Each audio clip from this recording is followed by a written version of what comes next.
All right, today we're talking with Darron Boatwright, and Darron's he started here in Marshall County back years ago.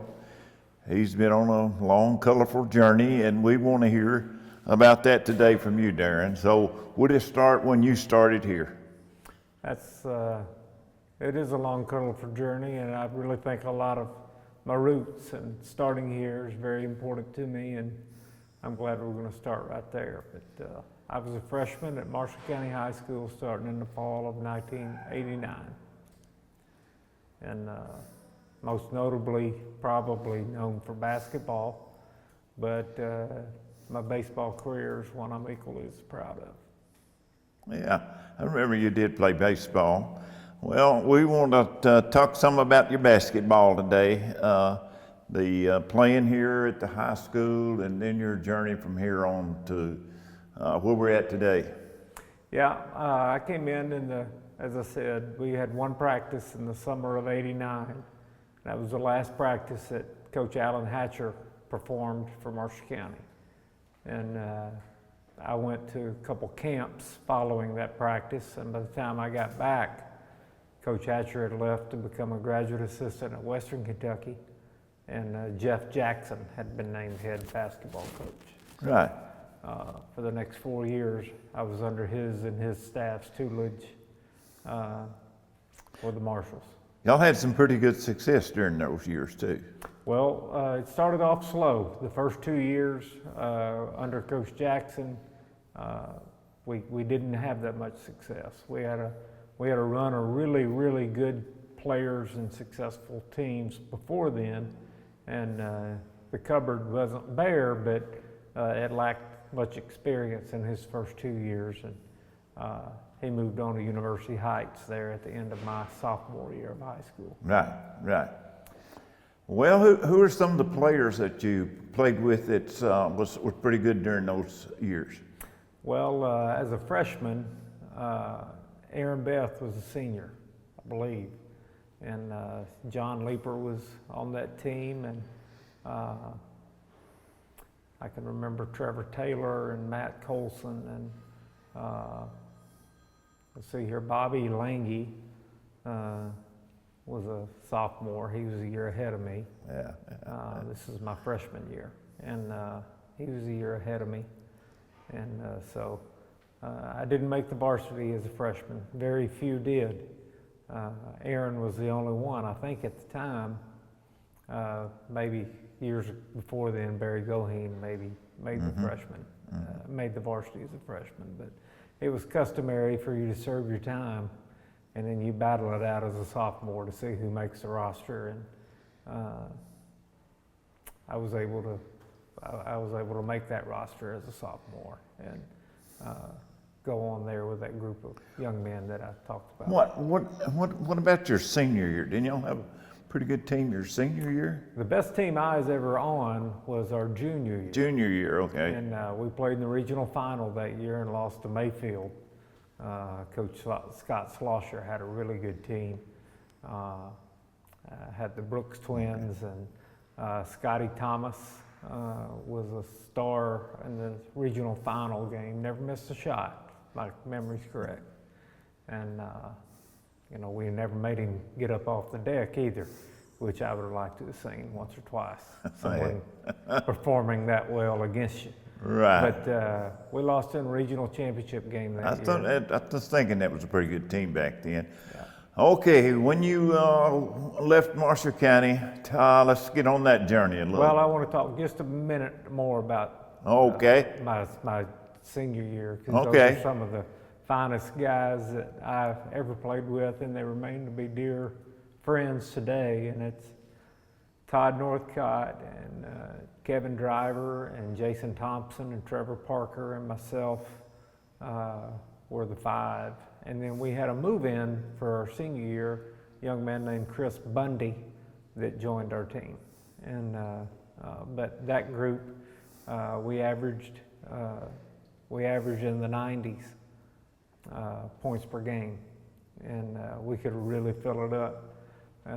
We ran into Coach Jimmy Long and the Heath Pirates. They beat us twice that year. They beat us in in the fall in the Paducah Christmas Invitational. Only time I remember us playing in that.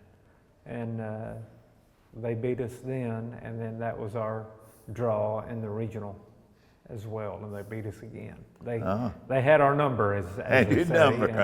And we had dominated the region pretty easily, with the exception of Heath, and I was thinking that was a good team that you had there. That was our nemesis. The finest game I ever was a part of was in our own consolation game at the Marshall County High School Holiday Classic. And we played Bourbon County, and it was a Saturday afternoon, and there wasn't, as there is customary for a consolation game, there wasn't many people in attendance, a few hundred, which is low for Marshall County standards. Yeah. And I believe the final score was 114 to 111, and it was 32-minute regulation game. And they were scoring a lot of points back in those days, and then we went through this period where the games were in the 40s and so forth. Well, Coach Kirk Childs was our coach for my junior and senior year, and 40s was a okay half. And we wanted to bust the rock, as you would say, which was average over 25 points a quarter. And a lot of times we were able to be successful. We scored in the hundreds many times in regulation games, and you don't see that a lot now. No, you don't get that very much. Okay, you left Marshall County. Where from there? Marshall County, I went to Murray State. I played a couple of years of junior college basketball and baseball at Shawnee College in Ulin, Illinois, and then got an opportunity because of Doug Lyles and Mr. Kenneth Shadowan to come and be the 7th grade coach at Benton Middle School. Mm-hmm. Terry Powell was the principal that allowed all that to happen. Yeah. It was the brainchild of Coach Doug Lyles, and I remember talking with him about it just impromptu one day in the coach's office. I had dropped by to say hello, and he started talking about it and didn't know who they were going to hire, and I said, I'll give it a shot.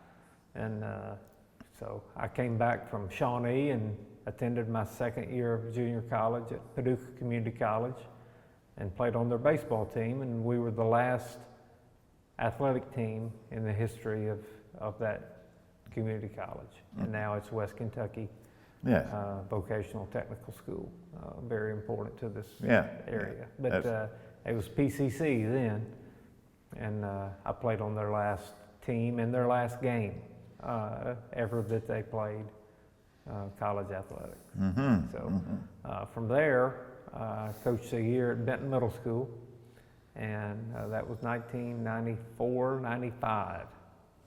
And then UCLA won a national championship under Jim Herrick. And he had a 29-year-old assistant coach named Mark Gottfried that Mark came to Murray State as the head coach in the summer of '95. And I had my middle school team there at team camp. And Coach Gottfried was looking for someone local that was already a student at Murray State that could kind of know the inroads and outroads of Western Kentucky. He was a big outreach person, and still is today. And so he gave me an opportunity to join his staff with no financial commitment, 100% out of my own pocket. And he said, I'll be fair to you if you be fair to me. And we worked together daily for over 10 years after that, both 3 years at Murray State. We were OVC champions 3 times, played in 2 NCAA tournaments and 1 NIT. And I finished my degree about a month after he had accepted the job at the University of Alabama as the head coach. But Mark was 29 years old when he accepted the head coaching position at Murray State.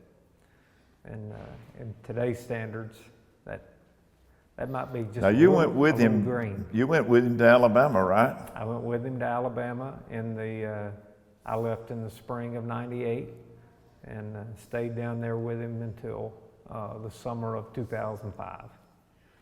And then I started an administrative career. But we had a lot of success at Murray State. We had a lot of success at the University of Alabama. Right. We were the bottom feeder of the Southeastern Conference when Mark took over that job.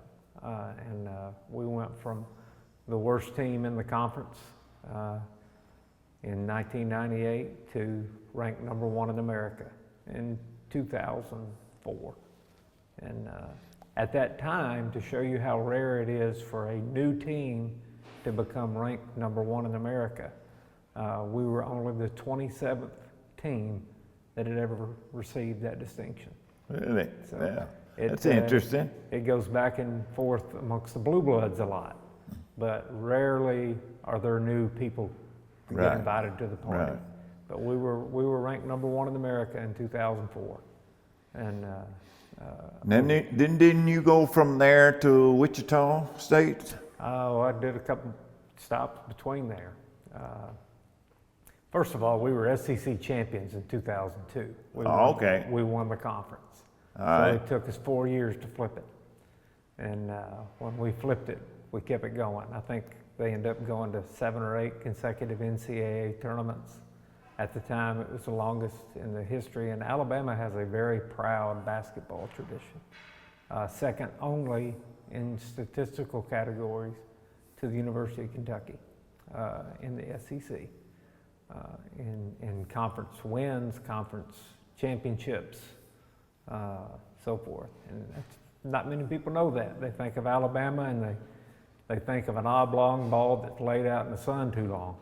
And that's what I refer to football as. But I was known in Alabama calling that a old leather basketball that stayed in the sun too long, and it became oblong, and they started throwing it around with the football. But anyway, we had a lot of success there. One particular year in '02, we won the conference championship outright. He was the coach of the year. We had the player of the year, and we had the freshman of the year. And so we won all 4 major awards. So I stayed with him 3 more years, and we continued to have success. We went to the Elite 8 in 2004. At the time, it was the farthest and deepest run that the University of Alabama had ever had. We were eliminated in the Elite 8 by Connecticut, who went on to win a national championship under Jim Calhoun. Anyway, I developed a little bit of a knack for administration and came back in the summer of 2005 to Murray State University, who had just hired a new athletic director, Mr. Alan Ward. And Mr. Ward gave me an opportunity to join his staff and learn from the bottom up. And at that time, Murray State was not particularly proud of what they were known for in athletics. They had a good basketball team. They've always had a good basketball team, good program. But in some of the other areas, we had some citizenship issues. And he was asked to, I think the term was, we're going to blow it up and start again. And you will have responsibilities that you're held accountable to, but once you finish those responsibilities, you can get involved with anything and everything you see and see what you're good at. And so I did that with Mr. Ward for 3 years. And the year after I left, but he got to experience his success, we were named the conference program of the year in the Ohio Valley. So he developed a balanced program and exactly what he had dreamed of and was asked to do. And but I stayed with him for 3 years, 3 years and change. And we hired a coach there named Billy Kennedy. That Billy went on to start the tradition, restart the tradition, as Murray State people knew it. And that sustained a lot of success just until recently. So that would have been in 2006 was when we hired Billy. And it sustained until the last couple of years. They hit a hiccup, changing the conferences, changing the rules and things. Murray just has taken a little step, but they'll be back. And they're on their way back. They have good leadership again, and I'm interested to see how a new coach does and see what they do. But I was there at Murray State for 3 years and then moved back to Tuscaloosa and commuted one way 65 miles to the University of Alabama at Birmingham, UAB, it's commonly referred to as. So I did that for over a year and then went to Wichita State University in Wichita, Kansas in the summer of 2010 and stayed there for the next 14 years. Well, that's been a long, colorful career out there. I'm sure there have been some unusual things, the stories that happened along the way. Can you think of one that might be interesting to our viewers? Well, I can think of a bunch. I'd have to narrow it down. You know, I've learned that tragedy is just comedy separated by time. Right. And we had a lot of good times. Yeah, and, yeah, it was. Saw a lot of successful things and successful people. And, you know, Wichita State built a baseball program from scratch. In 1978, they hired Gene Stevenson to come in and start a baseball program. There was no bat, there was no field, there were no balls. And he started that program in 1978 and won the national championship in 1989. Really? So it took him 11 years to go from irrelevancy, less than irrelevancy, non-existency, to national champion. Well, so, you've done what's kind of called starting at the bottom and going up. And that's been my career. I think it's an interesting story that you did those things and opportunities kept developing for you and you took advantage of those. And I'm sure there's a little bit of glory in being an AD, but I'm sure there's a little bit of pain in being an AD. So. Oh, there is, and we experienced all of them. You know, right. We maintained a fantastic basketball program. We went to the Final Four in 2013 in men's basketball under Wichita State. It was the second time in the history they had been to the Final Four. They also went in 1960. Really? 4, I believe. You'll remember a name Dave Stallworth. Dave was part of that team. Yeah, yeah. And Wichita State has had a very proud history and of players, coaches. Ralph Miller was the coach that took them to the Final Four that year, who is in many halls of fame. He was a successful coach at Wichita State. He was a successful coach, I believe, at Oregon State. But you know, you go back to my favorite, who was Mr. Sexton, that broke the color barrier in the Missouri Valley. And he was my favorite person I met while at Wichita State. And Mr. Linwood Sexton. And there were places he was not allowed to play. He played football, and he ran track and field. But one particular year, he came in second overall in the national statistical category of yards, gaining yards, and was not allowed to play in the state of Texas. So that cost him, I believe, 2 games, and he still came in second. But you go down the list, and the more notable names currently, Wilbert Cheese Johnson and Xavier McDaniel, and all from there in Wichita. Antoine Carr went to Wichita State. He was actually born and raised in the shadows of Wichita State University. Yeah. These are guys that had long-term NBA careers. Xavier McDaniel played in the 80s for the Sonics and was a nemesis of Michael Jordan and Larry Bird. But Michael Jordan did not like playing against Xavier, nor did Larry Bird, because he was so defensive minded. Yeah. Anyway, the greatest story is the Final Four, returning to the Final Four, and we played Louisville under Rick Pitino, and they had a walk-on come on in the last 2 minutes of the game and hit 3 3-pointers. They were dead in the water, and we were going to play for the national championship. Yeah. And some kid that never been heard of before and never been heard of since came off the bench, and as March Madness happens, he was hot that night. Right. He was the only one that knew it, and he was confident. And I think he made 3 within 2 minutes.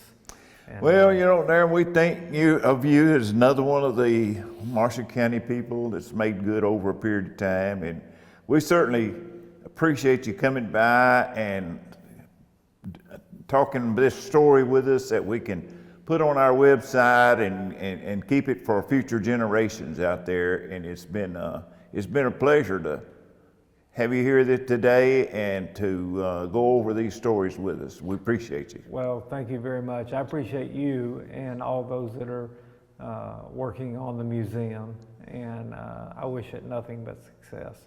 Western Kentucky has such a great story to be told. Right. And we feel like they are, and there's a lot of interest in those. There's a lot of stories, a lot of greats.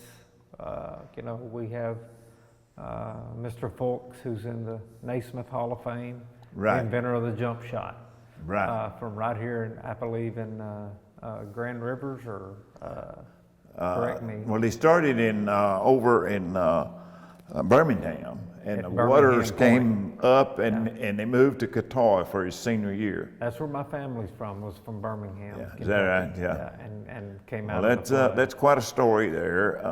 As a matter of fact, it's one that we're going to do on WPSD week after next, I think. Jumpin' Joe Fulks. Yeah. I became personal friends with Benny Purcell and his son Mel, and just so many.